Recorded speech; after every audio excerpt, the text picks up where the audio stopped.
இன்னைக்கு இருக்கிற தலைமுறை பிள்ளைகள் நல்லது கெட்டது தெரிஞ்சுக்கிட்டு வாழ்கிற அப்படிங்கிற இடத்த தாண்டி ரொம்ப மோசமாக, ரொம்ப வேகமாக, ரொம்ப தவறான பாதையை நோக்கி அவங்களே தான் தலையில் மண்ணை வாரி போடுறது அப்படின்னு சொல்கிறாங்களே, அந்த மாதிரி ஓடிக்கிட்டு இருக்காங்க.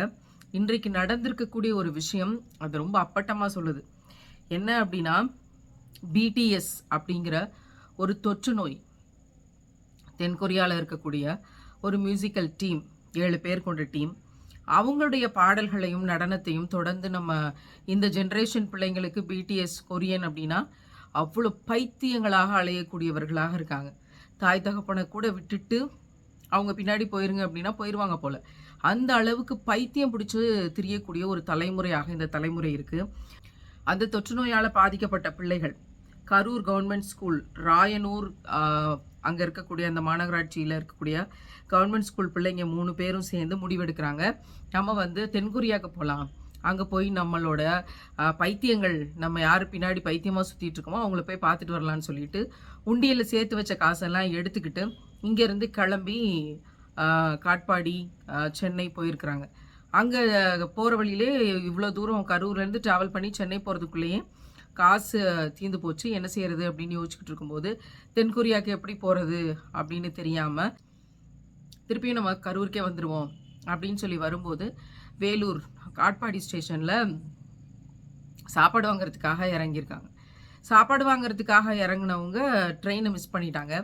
அவங்க இங்கேருந்து தென்கொரியாவுக்கு போகிறதுக்கு ஷூ, மாடர்ன் ட்ரெஸ்ஸஸ், பேண்ட் ஷர்ட்லாம் எடுத்துக்கிட்டு அதெல்லாம் போட்டுக்கிட்டு தலையை விரிச்சுக்கிட்டு போவோம் அப்படின்னு சொல்லி இந்த பிள்ளைகள் இந்த மாதிரியான ஒரு கேவலமான முடிவெடுக்கிறாங்க. கடைசியில் காட்பாடி ரயில்வே போலீஸ் அவங்கள விசாரித்து அவங்கள கரூர் எஸ்பிக்கிட்ட பேசி அது பிறகு ஒப்படைக்கிறாங்க. இதில் 2 தனிப்படைகள் அமைக்கப்பட்டு கரூர்லேருந்து இந்த பிள்ளைங்களை தேடுறதுக்கான வேலைகளை செஞ்சு ஒரு வழியாக இந்த பிள்ளைகள் இன்னைக்கு காப்பாற்றப்பட்டிருக்காங்க அப்படிங்கிற ஒரு விஷயம் இன்னைக்கு வந்திருக்கு. என்ன சொல்கிறது? இந்த பிள்ளைகளுக்கு என்ன தெரியும் இந்த வாழ்க்கையை பற்றி? இந்த சமூகத்தினுடைய கஷ்டங்கள் ஏதாவது தெரியுமா? இன்னும் சாதிங்கிற பேரால் இந்த சமூகம் பிளந்து கிடைக்க அதை பற்றி ஏதாவது தெரியுமா? இன்னமும் படிக்கிறதுக்கு வழி இல்லாமல் பல கிராமங்களில் பிள்ளைகள் செத்து போயிட்டு இருக்கிறாங்க அப்படிங்கிற விஷயங்களை பற்றி உங்களுக்கு ஏதாவது தெரியுமா? அன்மகள் அனிதா எவ்வளோ பெரிய போராட்டத்தில் டாக்டர் ஆகணுங்கிற கனவோட டாய்லெட் கூட இல்லாத வீட்டில் இருந்து அவருடைய கனவுகள் கலைக்கப்பட்ட அந்த விஷயங்களை பற்றி உங்களுக்கு ஏதாவது தெரியுமா? இவங்களுக்கு என்ன தெரியும்?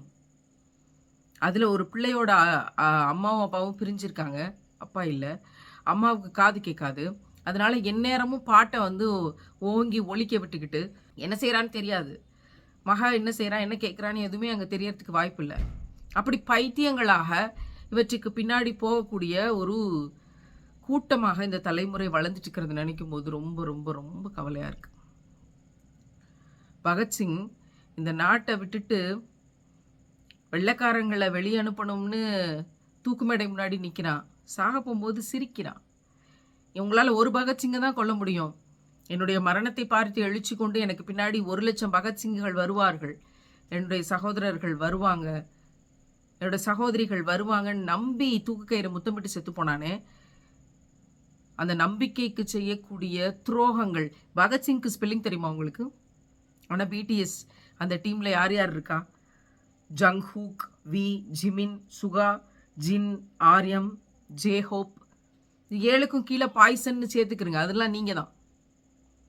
இந்த 7 பேரை பற்றி நமக்கு எதுவும் தெரியாது.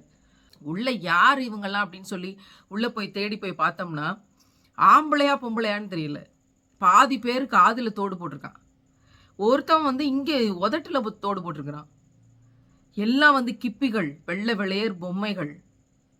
இந்த வெள்ளையா இருக்கிற விஷயங்கள் ரொம்ப ஃபேமஸாக ஆக்குறது அப்படிங்கிறதுக்கு பின்னாடி உலக அரசியல் இருக்குது, கேவலமான அரசியல் இருக்குது. கிப்பி கலாச்சாரத்தின் பின்னாடி அவ்வளவு கேவலமான அரசியல் இருக்குது. எல்லாவற்றையும் பொது உடைமை ஆக்கிடலாம், வெள்ளை வெளையர்னு இருக்கிறவங்களாம் ரொம்ப அழகு. இந்த பிள்ளைகளுக்கு இசை தெரியுமா? அவங்க பேசுகிற மொழி தெரியுமா? அவங்களுடைய வார்த்தைகள் தெரியுமா? அதுக்கு என்ன அர்த்தம் தெரியுமா? ஒரு கர்மமும் தெரியாது. வேன் அந்த 7ஐயும் பார்த்துட்டு க்ரஷ், கற்றுக் கொடுக்குற வாத்தியார் மேலே உங்களுக்கு க்ரெஷ் வந்துடுது, கூட படிக்கிற பிள்ளைகள் மேலே க்ரெஷ் வந்துடுது, பக்கத்து வீட்டுக்காரன் மேலே க்ரெஷ் வந்துடுது, பின்னாடி 10 நாள் ஒருத்தன் உங்கள் பின்னாடி வந்தால் அவன் மேலே க்ரெஷ் வந்துடுது. இந்த மாதிரி மியூசிக் பேண்டு அப்படின்னு சொல்லி யாராவது வெள்ளை விளையர்னு 7 பேர் இருந்தால் அவனுங்க மேலே க்ரெஷ் வந்துடுது. பெற்று தாய் தகப்பனை விட்டுட்டு வீட்டை விட்டு கிளம்பி காசை எடுத்துக்கிட்டு பேண்ட் சட்டையை மாட்டிக்கிட்டு போகிறதுக்குரிய துணிச்சல் உங்களுக்கு இருக்கும் அப்படின்னா உங்களெல்லாம் கட்டி வச்சு வெளுத்தா தான் என்ன? உங்களை கரூரில் கொண்டு போய் கவுன்சிலிங் கொடுக்கறதுக்கு அனுப்பி அங்கேருந்து உங்களை மீட்டு கொண்டு போய் 2 தனிப்படை காவல் படை அமைச்சு தூத்துக்குடி திருநெல்வேலியில் இப்போ வெள்ளம் வந்து எவ்வளோ பெரிய பாதிப்பு தெரியுமா? எத்தனை பேரோட வாழ்வாதாரம் போயிருக்கு, எத்தனை பேரோட குடும்பம் நடுத்தெருவுக்கு வந்திருக்கு, எத்தனை பிள்ளைகளோட படிப்பு போயிருக்குன்னு உங்களுக்கு தெரியுமா? நீங்கள் சமகாலத்தில் வாழ்ந்து கொண்டிருக்கிற நிலத்தில் இருக்கக்கூடிய பிரச்சனைகள் எதை பற்றியும் கவலைப்படாம 3 பையை தூக்கிட்டு வெளியே போயிருக்கீங்களே, உங்களை என்ன செய்யறது? இன்னைக்கு இருக்கிற கல்வி முறை, இன்னைக்கு இருக்கிற பாடங்கள், இன்னைக்கு இருக்கிற பள்ளிக்கூடங்கள் உங்களுக்கு மாரல் அண்ட் வேல்யூஸை சொல்லித்தரதாக இல்லை.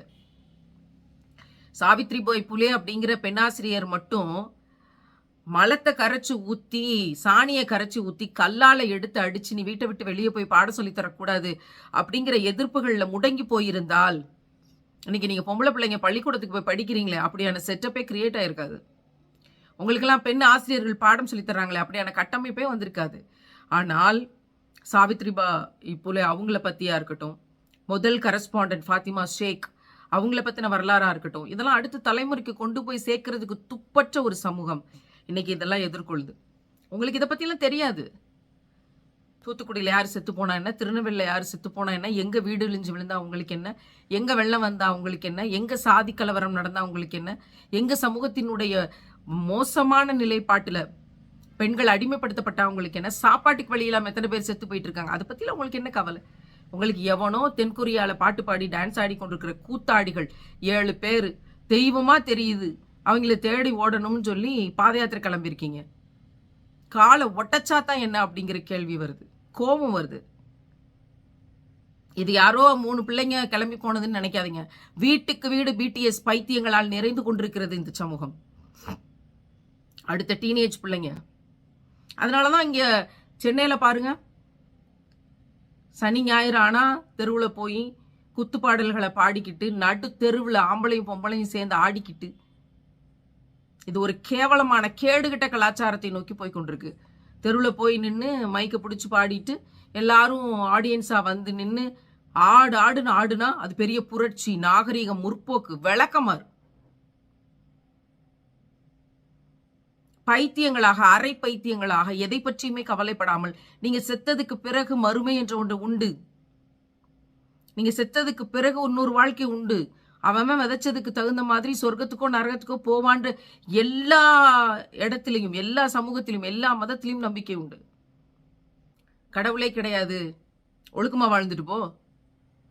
சித்தாந்தம் என்ன வேணா இருக்கட்டும், ஒழுக்கமா வாழ்ந்துட்டு போ. உன் தாய் தகப்பனை பத்தி கவலைப்படாம காது கேட்காத அந்த அம்மாவை பத்தி கொஞ்சமாவது கவலை இருந்திருந்தா நீ இவ்வளவு தூரம் கிளம்பி போவிய? நீ எங்க இருந்து வருகிறது உங்களுக்கு இந்த துணிச்சல் எல்லாம்? பெற்றோர்களுக்கு நான் தெளிவா சொல்றேன், உங்க பிள்ளைகள் செல்போன்ல என்ன பாக்குறாங்கன்றத கண்காணிப்பு செய்யுங்க. செல்போன் இல்லாத உலகத்துல எல்லாம் வந்து இனி பிள்ளைகள் வாழ முடியுமாங்கிறதுக்கு எந்த உத்தரவாதமும் கிடையாது. உங்கள் பிள்ளைகள் என்ன பார்க்கிறார்கள், என்ன கேட்கிறார்கள், எதன் பின்னாடி போறாங்க, யாரை நேசிக்கிறாங்க, என்ன கேட்குறாங்க, யாரை பற்றி பேசிக்கிறாங்க. கிளாஸில் போய் இந்த பிள்ளைய பாடம் படிக்கிறது இல்லை, இந்த 3 தருதலையும் சேர்ந்துக்கிட்டு எந்நேரமும் பிடிஎஸை பற்றியே பேசிக்கிட்டு இருக்கிறது. அந்த பாட்டு, அதில் இருக்கக்கூடிய ஆட்கள், அதை பற்றியே பேசிக்கிட்டு இருக்கிறது. வகுப்பறைகள் கூட இருக்கக்கூடிய யார் கூட நீங்கள் பேசுகிறீங்க, யார் கூட சேர்றீங்க அப்படிங்கிறதுல இருக்குது ஒவ்வொரு பிரச்சனையும். ஏதாவது ஒரு இடத்துல இந்த பிள்ளைகள் சிதைக்கப்பட்டிருந்தால் இந்த பயணத்தில் என்ன செஞ்சுருக்க முடியும்? அவங்க வாழ்க்கை என்ன ஆகும்? பக்கத்து தெரு போயிட்டு வர்றதுக்குள்ளே கெடுத்து சீரழிச்சு பாலியல் வன்கொடுமைன்னு பிரச்சனை வருது. நீ தென்கொரியாவுக்கு போகிறதுக்கு பிளான் பண்ணிட்டு போகிற.